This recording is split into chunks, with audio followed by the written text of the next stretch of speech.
छत्तीसगढ़ प्रदेश Congress committee अध्यक्ष एवं विधायक कोंडागांव मोहन मरकाम ने विधानसभा क्षेत्र कोंडागांव में जल जीवन मिशन योजना अंतर्गत ग्राम पंचायत गिरौला में 116 लाख रुपए, ग्राम पंचायत चिलपुटी में 184 लाख रुपए और ग्राम पंचायत डोंगरीगुड़ा में लागत 197 लाख रुपए राशि से निर्मित होने वाले पाइपलाइन विस्तारीकरण का भूमि पूजन किया।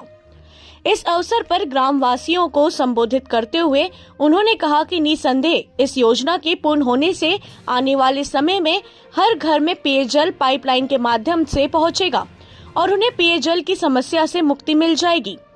लगातार क्षेत्र और प्रदेश के विकास के लिए सतत प्रयत्नशील है। पेयजल विस्तारीकरण कार्य के भूमि पूजन करने पे समस्त ग्राम पंचायत वासियों ने इस महत्वपूर्ण कार्य योजना के लिए मोहन मरकाम का आभार व्यक्त किया। इस अवसर पर उनके साथ विधायक प्रतिनिधि बुधराम नेताम, जनपद पंचायत कोंडागांव अध्यक्ष शिवलाल मंडावी, जिला अध्यक्ष झुमुकलाल दीवान, शाखा अंबारी बोर्ड के सदस्य अनुराग पटेल, समस्त ग्राम पंचायतों के सरपंच, मांझी मुखिया, गायता पुजारी व ग्रामवासी भारी संख्या में उपस्थित रहे। कोंडागांव से योगेश पांडे की रिपोर्ट।